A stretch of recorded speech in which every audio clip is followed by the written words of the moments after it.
We'll start to learn some insights from the Ben Ish Chai. B'ezrat Hashem Yitbarach. Sefer Hamidot we learn twice a week, so we will learn some insights from the Ben Ish Chai. Interesting points that he points from the beginning of the day. B'ezrat Hashem. So he starts here in Alachot Tzitzit. He says that Tzitzit is not just the mitzvah of the husband. What does that mean? Also, the wife has a part in mitzvah tzitzit. What's the part of the wife in mitzvah tzitzit? So the Ben Ish Chai say, תיזהר האישה לבדוק את הטלית קטן בעת שמזמן את הבגדים לבעלה להחליפה. Usually, the wife doing the laundry at home. In most houses, usually, the wife is taking care of that. And that's why comes to her opportunity, she has an opportunity to wash the tzitziot. And when she's washing them, she can have a part in the mitzvah. What is the part? Not just washing the tzitziot, also to see that all the tzitziot are kosher. Sometimes after you put it in the laundry, the tzitzit becomes, mesubach, tied to each other. She can take it and to divide it, to make it proper. That's why it's good that she knows that also. It's good that your wife would know. Sometimes the tzitzit, at the end of the tzitzit, there is two ksharim. Kesher is a tie, tie. Two nuts. Okay. Nut or nud? No, nuts. Nuts. Two nuts. So, usually the second one, most of the times what happened, it becomes loose and sometimes you lose it. If you teach her that she has to look at it and to make sure that there is two nuts. Now, if there's only one, she can say, the Shem mitzvah tzitzit, and to tie one of them. And that's her part in your tzitzit. There's no problem, she can do that, and it's a mitzvah for her as well. And in this way, she gets a part in your mitzvah. Somewhere maybe 12 years ago, I was learning here in Toronto with one of the mekubalim in the city. I wanted to learn a little bit of Arizal, Kitvei Arizal, all those. So we had a chavruta. And one of the things that he taught me that was very, very interesting for me, he said that according to the Kabbalah, the wife get her blessing and shefa from the tzitzit of the husband. She has a very, very close connection to your mitzvah tzitzit. That's why one of the customs when you get married, who gives you the tzitzit? Your wife. Why? Zohar HaKadosh say that in the first day of marriage, there is a ruach. Ruach is a part of your soul, it's the second part of your soul. Nefesh is in the liver, ruach is in the heart. Your ruach goes inside your wife and stays there forever. Until Chaz v'Shalom there is get, that it comes out. But the ruach stays there. And because the ruach, Rabbi Chaim HaKohen, the students of Rabbi Chaim Vital, he says that every day in the morning we lost our soul, basically at night. Now we have to receive the soul again. So when you wake up in the morning, you make Netilat Yadayim, Birkot HaShachar, you receive the nefesh back. After that, when you put tzitzit, you receive the ruach. So the ruach has a connection with tzitzit.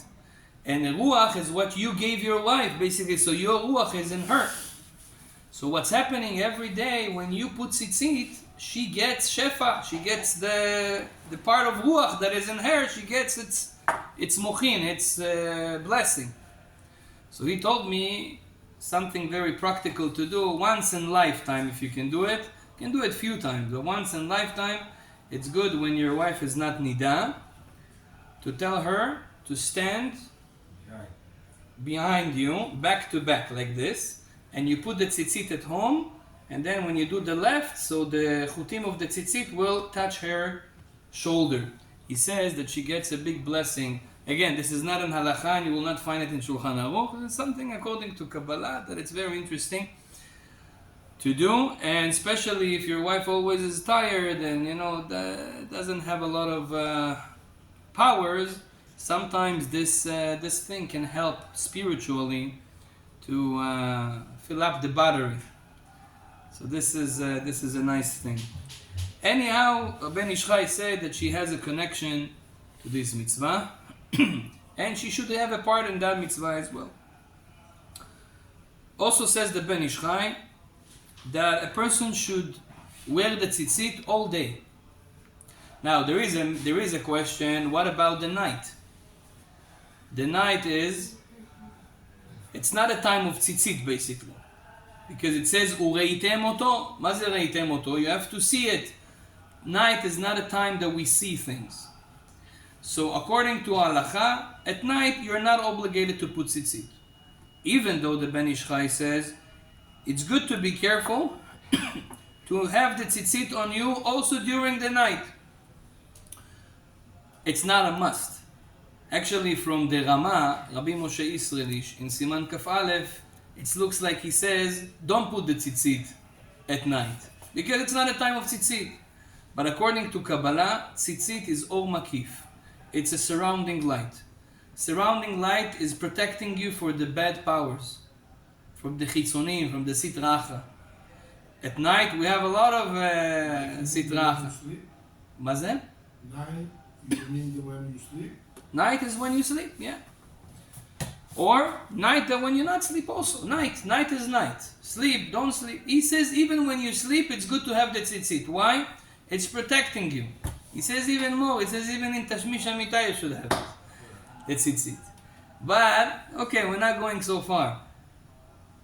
He says it's good to have it at night. Why? It's protect you. Now, there is a whole discussion. Some Chachamim say you don't have to. According to halacha, if you don't put the tzitzit at night, it's okay. You don't make any sin. However, if you can be machmir a little bit, or maybe sometimes to put the tzitzit also at night, it's very good protection, and it's a very good custom to do. Rabbi Ovadia, even though he was not a Kabbalist, in Sefer Orchot Maran, that his son Rabbi David Yosef, Hashem Yishmereu v'Chayeu, he said that the custom of Rabbi Ovadia also to sleep with the tzitzit. He was also doing that. Kaf HaChaim, Rabbi Chaim Palaji also brings this minhag, and he says tzitzit is one of the most important mitzvot of a man. He says the tzitzit not just should be on us all the time. He says the tzitzit also has to be clean. Talit katan, talit gadol, they have to be clean. He says, oy vavoy for a person that he wears a nice suit and his talit is dirty. Your personal, the physical body you take care of. You always wear clean shirts, clean suits, clean pants. But when it comes to the spiritual clothes, you, chas v'shalom, wash your talit once, and sometimes I see in Bet HaKnesset, people, you can say that the talit were not washed from Sheshet Yamei Bereshit, so, but this is not good, says Rabbi Chaim Pala, onsho gadol, he says, big chas v'shalom, you lose a lot from not respecting the mitzvah. That's why he says the custom, it's good that we talk about it right now, the custom is to wash your talit. We're talking about the big one. That usually we don't wash it so often because it's not under our skin. But washing the big talit, he says the custom twice a year at least. And when should it be? He says the custom to do it before Rosh Hashanah, to come into Yom Adin, the day of judgment, not just with nice clothes, also with nice talit, and before Pesach. So now we're getting into Elul, go get a good dry cleaner. If you can be machmir to give it to a Jewish dry cleaner, tell them to put the talit and to respect the talit. Sometimes, they throw things there. This is a chefet shel mitzvah. This is something, it's a holy. If you know the dry cleaner, tell them, listen, take care of my talit. This is not like every cloth that I give you, every shirt. Shabbat. Yeah, and you do it twice a year, and Be'ezrat Hashem, you get into Rosh Hashanah, to the Chagim, clean, not just your neshama, by doing slichot is clean, also your mitzvah of talit is clean as well. Baruch Adonai Le'olam, Amen ve'amen. Rabbi